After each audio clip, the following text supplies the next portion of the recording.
Good morning students. हम लोग आज साइंस के कुछ फंडामेंटल क्वेश्चंस जो हैं, खासकर जो एनडीए और सीडीएस में कंटिन्यू पूछे जा रहे हैं, उन्हीं पे आज डिस्कशन करेंगे और देखेंगे कि खासकर यूपीएससी आपको उन क्वेश्चनों में, बहुत क्वेश्चन तो बहुत छोटे होते हैं लेकिन बस पूछने पर आपको लग जाता है कि कहीं ये क्लास 11 से पूछ लिया, 12 से पूछ लिया। ऐसा बिल्कुल नहीं है। वो बेसिक एनसीईआरटी से क्वेश्चन पूछे जाते हैं क्योंकि आपके सिलेबस में आप एनडीए दे रहे हैं या सीडीएस दे रहे हैं, उसमें साफ लिख रखा है कि जनरल साइंस आपसे पूछी जाएगी। उनको उसमें आपको बहुत विशेषज्ञता की ज़रूरत नहीं है, आपसे जनरल साइंस की उम्मीद की जाती है वहाँ पर।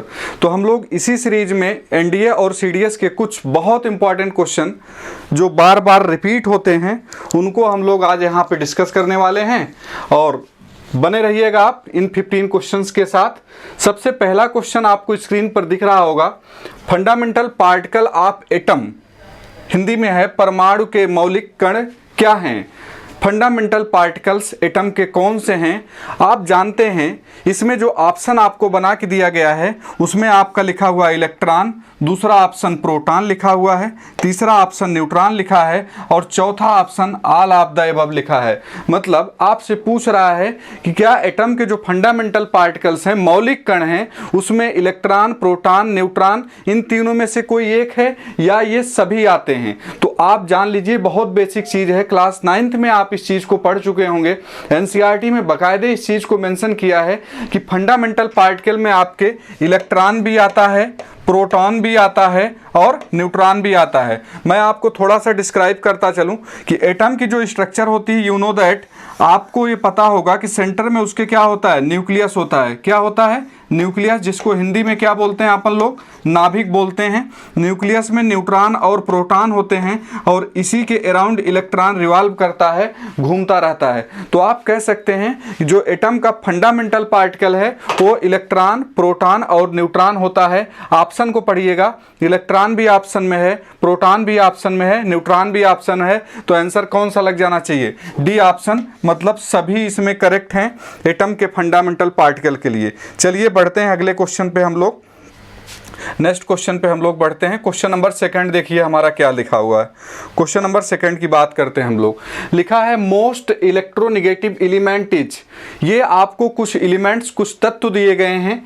हिंदी में देख लीजिए, सर्वाधिक विद्युत ऋणात्मक तत्व है। आपको 4 ऑप्शन दिए गए हैं, आपको बताना है विद्युत ऋणात्मकता इसमें सबसे ज़्यादा किसकी है, या आप कह सकते हैं इलेक्ट्रोनेगेटिविटी इसमें सबसे ज़्यादा किसकी है। तो हम लोग थोड़ा सा डिस्कस कर लेते हैं इसके विषय में। आप जानते होंगे, इसको पढ़ ही रहे हैं आप, तो अगर आप इस पर डिस्कस करें तो आपको पता है कि विद्युत ऋणात्मकता जो होती है वो आप अगर सबसे सिंपल लैंग्वेज में अगर उसको डिस्कस करें तो आप कहेंगे जो कोवेलेंट बॉन्ड में शेयरिंग इलेक्ट्रॉन होते हैं उनको अट्रैक्ट करने की जो स्ट्रेंथ होती है वही क्या है, विद्युत ऋणात्मकता है या इलेक्ट्रोनेगेटिविटी है। और इसकी एक खास बात होती है, पीरियाडिक टेबल जो आवर्त सारणी आपकी है वो वर्ग और आवर्त में बनी हुई है, ग्रुप और पीरियड्स में बनी हुई है। तो आप जब ग्रुप में ऊपर से नीचे आते हैं, टॉप टू बॉटम आते हैं, तो जो विद्युत ऋणात्मकता, इलेक्ट्रोनेगेटिविटी होती है वो घटती जाती है, जबकि पीरियड्स में लेफ्ट टू राइट ये क्या हो जाती है, बढ़ती जाती है। और बढ़ते बढ़ते यू नो दैट कि फ्लोरीन की विद्युत ऋणात्मकता जो होती है वो सबसे ज़्यादा होती है। आप पूरे पीरियाडिक टेबल में देखेंगे तो हाईएस्ट मोस्ट इलेक्ट्रोनेगेटिव एलिमेंट्स कौन होता है, फ्लोरीन होता है। और सेकंड में क्या आ जाता है, ऑक्सीजन आ जाता है। उसके जस्ट बाद किसका नंबर आ जाता है, ऑक्सीजन का आ जाता है। ये हमको कॉन्सेप्ट पता चल गया। अब हम अपने क्वेश्चन पे जाएंगे इसी कॉन्सेप्ट के साथ। लिखा है मोस्ट इलेक्ट्रोनेगेटिव एलिमेंट, सर्वाधिक विद्युत ऋणात्मक तत्व कौन सा है।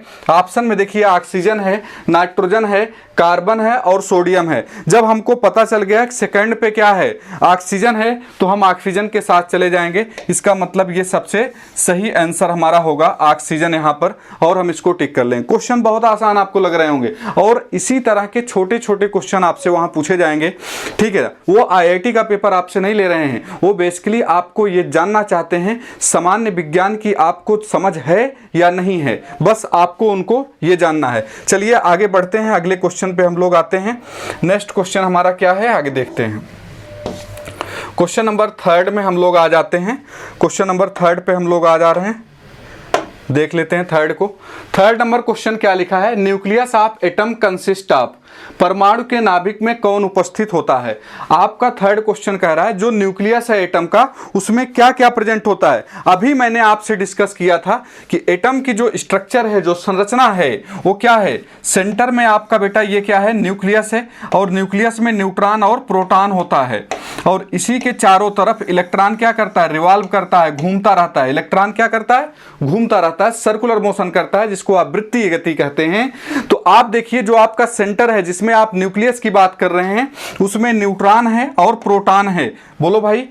तो और आप इन्हीं दोनों को मिला के इसको न्यूक्लियन भी बोलते हैं। क्या बोलते हैं, न्यूक्लियन बोलते हैं। You know that nucleus are positively charge, why, because you know neutrons are neutral, उस पर कोई चार्ज नहीं होता, प्रोटॉन पर पॉजिटिव चार्ज होता है, इसीलिए न्यूक्लियस हमारा क्या होता है, पॉजिटिव चार्ज होता है। अब हम ऑप्शन के साथ जाएंगे इस स्ट्रक्चर को देखते हुए। परमाणु के नाभिक में कौन उपस्थित होता है, nucleus of atom consist of, पहला ऑप्शन इलेक्ट्रॉन प्रोटॉन है, ये गलत हो गया, सही नहीं है, proton and neutron. Second option देखिए आपका एकदम करेक्ट है, प्रोटॉन और न्यूट्रॉन का दिया हुआ है, और यही हमारा सही आंसर है। न्यूक्लियस में कौन कौन होता है, प्रोटॉन और न्यूट्रॉन होते हैं। चलिए आपको समझ में आ गया होगा। हम क्वेश्चन नेक्स्ट उठाते हैं, फोर्थ नंबर पे पहुंच रहे हैं। क्वेश्चन नंबर 4 पे हम लोग आ जा रहे हैं। क्वेश्चन नंबर 4 को देखिए। क्वेश्चन नंबर 4 में लिखा हुआ है मोस्ट रिएक्टिव मेटल इज, सर्वाधिक क्रियाशील धातु क्या है। मैं एकदम पेपर को आपके पैटर्न के हिसाब से बनाया हूं। देखिए यूपीएससी की एक बहुत खास बात है, यूपीएससी जब एग्जाम कंडक्ट कराता है तो उसका मेन सोर्स जो है एग्जाम लेने का, यू नो, एनसीईआरटी है। सोर्स उसका क्या है, एनसीईआरटी है, और एनसीईआरटी को ही बेस बना के क्वेश्चन बनाते हो तो एनसीईआरटी में आपको ये सारे क्वेश्चन ज्यादातर क्या हो जाएगा, मिल जाएंगे। इसीलिए मैं ऐसे क्वेश्चन को डिस्कस कर रहा हूं जिससे आपका कुछ भला हो जाए। बहुत हार्ड क्वेश्चन यहाँ डिस्कस कर देता तो आपको कोई फायदा होने वाला है नहीं, क्योंकि एनडीए और सीडीएस में इस तरह के क्वेश्चन आपसे पूछे जाने की कोई संभावना नहीं होती। मोस्ट रिएक्टिव मेटल इज, सर्वाधिक क्रियाशील धातु है। ये आपको जितनी मेटल्स दिख रही हैं, लिथियम, सोडियम, पोटेशियम, सीजियम, आप जानते हैं ये सब फर्स्ट ए ग्रुप की मेटल हैं। कहाँ की मेटल हैं, फर्स्ट ए ग्रुप की, और इनका नाम है अल्कली मेटल्स। और अल्कली मेटल की एक खास बात होती है कि जब हम ऊपर से नीचे आते हैं ग्रुप में, ये हमारा ग्रुप होता है, इसमें सारी अल्कली मेटल्स हैं, जब हम टॉप टू बॉटम यहाँ पे चलते हैं तो जो सॉफ्टनेस होती है मेटल की, सॉफ्टनेस मतलब आप कह सकते हैं हिंदी में मुलायमपन, तो सॉफ्टनेस जो होती है वो ऊपर से नीचे बढ़ती जाती है। और आप बताओ अगर सॉफ्टनेस ऊपर से नीचे बढ़ेगी तो जो सबसे ज्यादा सॉफ्ट मेटल होगी वो सबसे ज्यादा रिएक्टिव भी होगी, उसको इजिली आप क्या कर सकते हैं, नाइफ से, चाकू से कट कर सकते हैं। तो आप कह सकते हैं लिथियम, सोडियम, पोटेशियम, आपका सीरीज जो होगा ऐसे होता है, lithium, sodium, potassium, rubidium and caesium. तो आप देखिए टॉप टू बॉटम जब आप आ रहे हैं, सीजियम सबसे नीचे आपको मिल रहा है, इसका मतलब सीजियम सबसे सॉफ्ट मेटल है, और जो सबसे ज्यादा सॉफ्ट होगी वही सबसे ज्यादा रिएक्टिव मेटल भी हो जाएगी। तो आंसर हम क्या लगा लेंगे, यहाँ पे फोर्थ लगा लेंगे। आंसर हमारा डी यहाँ पे क्या हो जाएगा, सबसे ज्यादा करेक्ट आंसर हो जाएगा। आइए नेक्स्ट क्वेश्चन पे आगे हम लोग बढ़ रहे हैं, क्वेश्चन नंबर 5 पर। क्वेश्चन नंबर 5 पे आइए, लिखा हुआ है आइसोन्यूट्रॉनिक स्पीशीज आर, निम्न में से सम न्यूट्रॉनिक कौन है। आपसे क्वेश्चन पूछा है ये आइसोन्यूट्रॉनिक क्या है। अब पहले तो आपको पता होना चाहिए कि आइसोन्यूट्रॉनिक क्या होता है। आइसोन्यूट्रॉनिक वो एलिमेंट्स के पेयर हैं बेटा जिसमें आपस में न्यूट्रॉन का नंबर, न्यूट्रॉन की संख्या जो होती है वो समान होती है। न्यूट्रॉन्स की संख्या कहाँ कहाँ समान है, आइए देख लेते हैं। अब आप सोच रहे होंगे सर हमको कैसे पता चलेगा न्यूट्रॉन की संख्या किसमें कितना है, कैसे निकालेंगे। तो आपको पता है कि एटॉमिक मास इक्वल टू होता है Z प्लस N। Z मतलब प्रोटॉन्स का नंबर या एटॉमिक नंबर आप उसको कह सकते हैं, और जो N होता है वो हमारा नंबर ऑफ न्यूट्रॉन होता है। तो N अगर हमको निकालना है तो क्या कर लेंगे, A माइनस हम क्या कर देंगे Z या P, कुछ भी कर लो, P ही प्रोटॉन है और P Z है, आपको पता है। तो N इक्वल टू क्या कर लिया हमने, A माइनस Z कर लिया। जरा आप देखते हैं, पहले ऑप्शन को देखते हैं, एक एक चेक करना पड़ेगा यहाँ पे। अगर इसमें ये देखो तो आपका A है और ये नीचे वाला क्या नंबर है, ये Z है। तो अगर ऊपर हम देखेंगे तो यहां से A माइनस Z अगर करोगे तो यहां पे न्यूट्रॉन का नंबर कितना आ जाएगा, 8 आ जाएगा। और ऑक्सीजन में आप देखिए यहाँ पे A कितना है 16 है, यहाँ पे Z कितना है 8 है, और यहाँ पे भी A माइनस Z अगर आप करेंगे तब भी न्यूट्रॉन का नंबर क्या आ रहा है 8 आ रहा है। और पहले ही ऑप्शन हमको सही मिल गया कि दोनों में न्यूट्रॉन्स का नंबर क्या है आपस में सेम है, तो यही ऑप्शन हमारा करेक्ट हो जाएगा। बाकी ऑप्शन चेक करने की आपको जरूरत है नहीं, क्योंकि एग्जाम में इतना टाइम भी तो होता नहीं हमारे पास। चलिए क्वेश्चन नंबर 5 हमने अटेम्प्ट कर लिया, आगे बढ़ते हैं क्वेश्चन नंबर 6 पे। हम लोग क्वेश्चन नंबर 6 को देखते हैं वो क्या है। क्वेश्चन नंबर 6 पे आ जाइए। क्वेश्चन नंबर 6 में लिखा हुआ है which vitamin are fat soluble, निम्न में से कौन सा ये देखिए बायो के क्वेश्चंस आ गए। बायो के क्या कह सकते हो, बायो मॉलिक्यूल चैप्टर केमिस्ट्री में भी है, तो केमिस्ट्री और बायो का एक कॉम्बो है, आप दोनों मिला करके इसको आप पढ़ सकते हैं, तो दोनों में आ जाता है। देखिए क्वेश्चन जनरली आपसे इसी तरह पूछे जा रहे हैं, आप पेपर प्रीवियस ईयर उठा के देखिए, एनडीए के या सीडीएस के ज्यादातर क्वेश्चन इसी लहजे में आपसे पूछे जा रहे हैं, ठीक है ना। निम्न में से कौन सा, अब देखिए सबसे बड़ी बात है ना कि एग्जाम को तो आप प्रिडिक्ट कर नहीं सकते हैं, वैसे यूपीएससी को लोग कहते हैं कि अनप्रेडिक्टेबल कमीशन है, उसके ऊपर आप प्रिडिक्शन कर ही नहीं सकते हैं क्या पूछ लेगा। फिर भी जो विगत वर्षों में पेपर कराए गए हैं, प्रीवियस ईयर में जो पेपर हुए हैं, उनको देखते हुए हम क्या करना चाहिए, हमको स्टडी करना चाहिए। निम्न में से कौन सा विटामिन वसा में घुलनशील है, कह रहा है फैट सॉल्युबल विटामिन कौन सा है। आप याद कर लीजिए, फैट में सॉल्युबल विटामिन ए, डी, ई, के, ये आपको जो 4 विटामिन मैंने लिखा है ये फैट सॉल्युबल होते हैं। फैट मतलब वसा, फैट मतलब वसा, वसा में घुलनशील विटामिन कौन है, ए, डी, ई, के, और विटामिन बच जाता है बी और सी। बी और सी वाटर सॉल्युबल होता है। अब इसको आप एकदम तैयार कर लीजिए, यहाँ से आपका क्वेश्चन गलत नहीं होना चाहिए। बी और सी आपका वाटर सॉल्युबल है, जबकि ए, डी, ई, के आपका कैसा है, फैट सॉल्युबल है। क्वेश्चन को पढ़िएगा, which vitamin are fat soluble, vitamin A, vitamin D, vitamin E, और चौथा ऑप्शन दिया हुआ है ऑल ऑफ दीज, तो इसका मतलब यहाँ पे ए, डी और ई मिल रहा है आपको, तो इसका ऑप्शन क्या चला जाएगा, डी चला जाएगा। डी ही इसका सबसे करेक्ट आंसर हो जाएगा। क्वेश्चन नंबर 6 में आंसर क्या लग जाएगा, डी लग जाएगा। चलिए आगे बढ़ते हैं हम लोग, फट से आगे बढ़ते हैं क्वेश्चन में। क्वेश्चन नंबर 6 के बाद हम लोग क्वेश्चन नंबर 7 पे आ रहे हैं। क्वेश्चन नंबर 7 में देखिए लिखा हुआ है आपका, the deficiency of which of the following leads to dental caries, निम्न में से किसकी कमी से दंत क्षय होता है। आपसे क्वेश्चन पूछा गया है, निम्न में से किसकी कमी से दंत क्षय होता है। पहला ऑप्शन आपको दिया हुआ आयरन, दूसरा ऑप्शन कॉपर, तीसरा ऑप्शन फ्लोरीन, और चौथा ऑप्शन जिंक। आपको पता है कि फ्लोरीन से इनेमल जो होता है, दांत की जो कैप होती है, इनेमल्स का फॉर्मेशन फ्लोरीन से ही होता है, फ्लोरीन उसमें होता है, तो आप कह सकते हैं दंत क्षय में अगर इसकी कमी हो जाए तो फ्लोरीन जिम्मेदार होगा। तो ऑप्शन सी यहाँ पे हम लोग करेक्ट मानेंगे। क्वेश्चन नंबर 7 में, क्वेश्चन नंबर 7 में हम लोग क्या ऑप्शन ले रहे हैं, C, fluorine is the most correct answer. चलिए आगे बढ़ते हैं हम लोग, क्वेश्चन नंबर 7 के बाद 8 पे आ जाते हैं।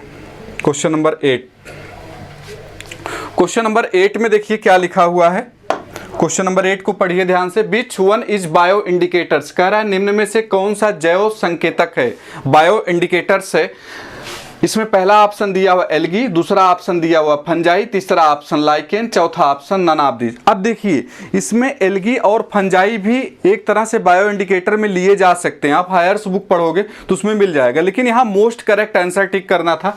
तो यू नो दैट एल्गी और फंजाई, एल्गी और फंजाई,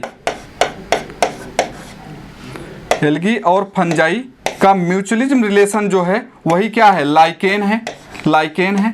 और आप पढ़े होंगे कि एयर पॉल्यूशन में सबसे ज़्यादा अगर आप किसी इंडिकेटर को आप बेहतरीन मानते हैं तो किसको मानते हैं, लाइकेन को ही मानते हैं। तो यहाँ हम सबसे करेक्ट आंसर पे जाएंगे, तो लाइकेन को हम लोग टिक कर लेंगे। क्या लिखा हुआ है, which one is bio indicator, तो लाइकेन यहाँ सबसे बेस्ट आंसर होगा आपका, लाइकेन के साथ जाएंगे। लाइकेन कैसे बना, सहजीवन है किसके साथ, एल्गी और फंजाई के साथ, ठीक है ना। चलिए आगे बढ़ते हैं हम लोग क्वेश्चन नंबर 9 पर, आगे आ जाते हैं हम लोग क्वेश्चन नंबर 9 पर। क्वेश्चन नंबर 9 को देखिए, क्वेश्चन नंबर 9 में क्या लिखा हुआ है, लिखा हुआ है which acid produce when milk get sour, कह रहा है जब दूध खट्टा हो जाता है तो उसमें कौन सा एसिड प्रोड्यूस होता है। ये सब बहुत सामान्य स्तर के क्वेश्चन है, आपको पता होने भी चाहिए, और हो सकता है आपको पता भी हो। दूध खट्टा होने पर कौन सा अम्ल उत्पन्न होता है। पहला ऑप्शन लिखा हुआ एसिटिक एसिड, आप जानते हैं एसिटिक एसिड का नाम विनेगर होता है, सिरका, ठीक है ना। तो एसिटिक एसिड तो हो गया, टारटरिक एसिड दिया हुआ है, लैक्टिक एसिड और ब्यूटारिक एसिड। तो यहाँ पे अगर आप चारों एसिड्स को देखेंगे तो आपको पता होगा कि लैक्टोज शुगर होती है उसमें, तो ये लैक्टिक एसिड ही हमारा सबसे सही आंसर हो जाएगा। क्वेश्चन नंबर 9 में आंसर जो हमको लगाएंगे, क्या लगाएंगे, C lactic acid the most correct answer question number 9 का। आइए आगे बढ़ते हैं हम लोग। क्वेश्चन नंबर नेक्स्ट हम लोग देखते हैं 10 पे आ जाते हैं। What is the pH level of blood in normal person. अगर कोई एक आदमी सामान्य है, उसको कोई बीमारी वगैरह नहीं है, तो कह रहा है कि उस दौरान जो पीएच का स्तर है उसमें कितना। पीएच का मतलब समझते हैं, केमिस्ट्री का बहुत छोटा सा क्वेश्चन है। पीएच का मतलब होता है कंसंट्रेशन ऑफ हाइड्रोजन आयंस, ठीक है ना। तो हाइड्रोजन आयंस की कंसंट्रेशन को मेजर करने का आप एक कह सकते हैं कि यूनिट्स टाइप की है ये, ठीक है ना। तो पीएच को अगर हम मेजर कर रहे हैं तो कह रहा है कि अगर एक सामान्य व्यक्ति है तो उसके रक्त ब्लड का पीएच कितना होना चाहिए। पहला ऑप्शन दिया हुआ है 4.0 से 4.5, दूसरा ऑप्शन 6.4 से 6.5, तीसरा ऑप्शन 7.4 से 7.3 से 7.4, चौथा ऑप्शन 8 से 8.3।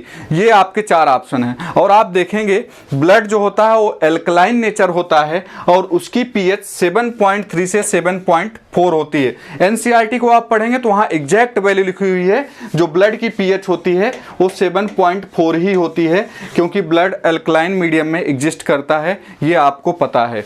चलिए क्वेश्चन नंबर 10 का आंसर हम जो ले रहे हैं वो सी ऑप्शन पे हम जा रहे हैं। चलिए आगे बढ़ते हैं क्वेश्चन नंबर 11 पर। क्वेश्चन नंबर 11 पे आ जाइए, देखिए क्या लिखा हुआ है। क्वेश्चन नंबर 11 पे हम लोग पहुंच गए हैं। लिखा हुआ है विच of the following disease is not caused by viruses. निम्न में से कौन सा रोग विषाणुओं द्वारा नहीं होता है। कौन सा रोग विषाणुओं द्वारा नहीं होता है। देखिए पहले तो आप जान लीजिए चिकन पॉक्स, मिलेसिस जिसको खसरा बोलते हैं आप, हेपेटाइटिस, ये तीनों वायरल डिजीज हैं, वायरस के द्वारा होती हैं, ठीक है ना। इसमें केवल एक आपका बच जा रहा है कॉलरा, जिसको आप हिंदी में हैजा बोलते हैं। कॉलरा को क्या बोलते हैं, हैजा बोलते हैं। तो यही कॉलरा एक ऐसा है जो क्या होता है, बैक्टीरिया के द्वारा होता है। और यही आपसे पूछा गया था निम्न में से कौन सा रोग विषाणुओं द्वारा नहीं होता है। तो हम किस आंसर पे चले जाएंगे, ऑप्शन ए सबसे करेक्ट आंसर हो जाएगा हमारा 11 नंबर। चलिए आगे बढ़ते हैं हम लोग, क्वेश्चन नंबर 12 पे आते हैं। क्वेश्चन नंबर 12 पे आ जाइए। क्वेश्चन नंबर 12 पे हम लोग देख लेते हैं which acid secrete in stomach. पेट में किस अम्ल का श्रवण होता है। अब आपको ये लग रहा होगा जो बायोलॉजी नहीं पढ़े हैं कि सर स्टमक में भी एसिड सिक्रीट होता है क्या। यस, क्योंकि जो आप फूड लेते हैं उसका डाइजेशन सिंप्लीफाइड रूप से सही तरीके से हो जाए, उस फूड को इमल्सीफाई करने के लिए एक एसिड सिक्रीट होता है जिसका नाम होता है हाइड्रोक्लोरिक एसिड HCl। और उसकी pH जो होती है वो आई थिंक 1.9 के आसपास होती है। बहुत स्ट्रांग फेज में अपने होता है वो एसिड आपके स्टमक में। अब आपको लग रहा होगा सर स्टमक जल क्यों नहीं जाता फिर, अगर इतना कंसंट्रेटेड एसिड सिक्रीट हो रहा है। एक्चुअली में होता क्या है, जो स्टमक की वाल्स होती हैं उस स्टमक वाल पर म्यूकस मेम्ब्रेन लगी होती है। ऐसे ये म्यूकस मेम्ब्रेन जो होती है ये एसिड के इफेक्ट को क्या करती रहती है, कैंसिल आउट करती रहती है। तो अगर आपसे पूछा जाए कि स्टमक में कौन सा एसिड सिक्रीट होता है तो आपका आंसर होगा हाइड्रोक्लोरिक एसिड, जिसको आप HCl बोलते हैं। तो यहाँ क्वेश्चन नंबर 12 में हम बी आंसर को ले लेंगे, बी सबसे करेक्ट आंसर है क्वेश्चन नंबर 12 में। चलिए आइए बढ़ते हैं आगे क्वेश्चन नंबर 13 में। क्वेश्चन नंबर 13 को देखिए क्या कह रहा है। Question number 13 all enzymes are. सारे इंजाइम्स क्या हैं ये आपसे पूछा है। पहला आंसर इन्होंने लिखा है कार्बोहाइड्रेट्स, दूसरा लिखा है प्रोटीन, तीसरा स्टेरॉल्स, चौथा ऑप्शन फैटी एसिड। ये आपको 4 ऑप्शन दिए गए हैं। पूछा गया है कि इसमें जो आपका इंजाइम्स है वो क्या होता है। तो आप जान लीजिए ऑल इंजाइम्स आर प्रोटीन। सारे इंजाइम्स प्रोटीन से बने होते हैं। और आपको ये बात पता है कि प्रोटीन में पॉलीपेप्टाइड बॉन्ड होता है, अमीनो एसिड का पॉलीमर होता है protein, essential and non essential amino acid जो होते हैं उन्हीं का वो पॉलीमर है। तो प्रोटीन में पॉलीपेप्टाइड बॉन्ड और इंजाइम्स क्या है, प्रोटीन्स हैं। तो हम आंसर कौन सा टिक कर लेंगे, बी आंसर यहाँ सबसे करेक्ट आंसर हो जाएगा, ऑल इंजाइम्स आर प्रोटीन। बहुत सिंपल क्वेश्चन है और आपके एग्जाम में हो सकता है रिपीट हो जाए फिर से। चलिए आगे बढ़ते हैं हम लोग, नेक्स्ट क्वेश्चन पे आते हैं। क्वेश्चन नंबर 14 पर पहुंच जाते हैं। बस हम लोग बस 1-2 क्वेश्चन और बचे हैं। In the following which have hydrogen bond, कह रहा है हाइड्रोजन बॉन्ड किस में पाया जाएगा। अब ये क्वेश्चन है बहुत छोटा, लेकिन अगर आपको नहीं पता होगा तो आप गलती कर देंगे। देखिए हाइड्रोजन बॉन्ड पाए जाने की कंडीशन, हाइड्रोजन बॉन्ड केवल वहीं पाया जाता है जहां पे हाइड्रोजन एटम डायरेक्टली किससे अटैच हो, फोन से। फोन का मतलब यहाँ टेलीफोन नहीं, फोन का मतलब यहाँ क्या है, fluorine, oxygen and nitrogen. It means they are highly electronegative elements. अगर हाइड्रोजन इन तीनों में से किसी से डायरेक्टली अटैच होता है तो वहां हाइड्रोजन बॉन्ड पाया जाता है। और ऑप्शन आप देखिएगा, पहला ऑप्शन लिखा हुआ H2O, इसका मतलब इसमें है ही है। दूसरा ऑप्शन लिखा हुआ NH3, इसका मतलब इसमें भी है। आप देखिए 2 हो गए। और तीसरा ऑप्शन HF लिखा है, इसका मतलब इसमें भी है। तो हम कौन से आंसर पे चले जाएंगे, डी आंसर हमारा सबसे करेक्ट हो जाएगा। यहाँ पे ऑल ऑफ द एबव, निम्न में से किसमें हाइड्रोजन बंद हैं, तो हम इसमें कौन सा आंसर टिक कर लेंगे, डी आंसर टिक कर लेंगे। सारे इसमें हमारे सही हैं। आइए आगे बढ़ते हैं क्वेश्चन नंबर 15 पर। ये आपका लास्ट क्वेश्चन है आज का, क्वेश्चन नंबर 15। क्वेश्चन नंबर 15 को देखिए, ये आपको पता होगा। In the human body nails are made up of, मानव शरीर में नाखून किससे बने होते हैं। देखिए जो नाखून हैं वो प्रोटीन्स के ही बने होते हैं, लेकिन आपको पता होना चाहिए वो कौन सी प्रोटीन होती है। पहला ऑप्शन मिलेनिन, मिलेनिन एक पिगमेंट्स होता है, वर्णक होता है। इनेमल्स, अभी आपको मैंने बताया था इनेमल्स कहाँ पाए जाते हैं, दांतों में होते हैं। कार्बोहाइड्रेट और केराटिन। अब ये जैसे मान लीजिए आप 2 ऑप्शन तो ये ऐसे कट गए। अगर आपको इन दोनों में कंफ्यूजन हो जाए तो आपको ऑलरेडी पता है यार कि जो नाखून है उसमें कार्बोहाइड्रेट तो हो नहीं सकता है, ठीक है ना। तो हो क्या सकता है आंसर, अगर आपको गेस करके करना हो तो यहां आप ऑप्शन कौन सा गेस करेंगे, केराटिन। केराटिन प्रोटीन जो होती है उसी से हमारे नाखून क्या होते हैं, बने होते हैं। ये कुछ 15 क्वेश्चंस जिसमें आपके बायो और केमिस्ट्री दोनों को मिक्स करके बनाए गए थे प्रैक्टिस के लिए। आप इनको अगर मुझे लगता है कि 2-3 मिनट में वीडियो को देख करके रिवाइज कर लेंगे तो आपके एग्जाम में हो सकता है 2-3 क्वेश्चन यहां से मिल जाए और इसी तरह के क्वेश्चन आपसे पूछे जाएंगे, खासकर आपके एग्जाम के पैटर्न पर, ठीक है ना, क्योंकि वहां पे बहुत ज्यादा टफ क्वेश्चन आपसे पूछे जाने की उम्मीद बहुत कम है, ठीक है ना। चलिए, ओके, थैंक्स फॉर लिसनिंग।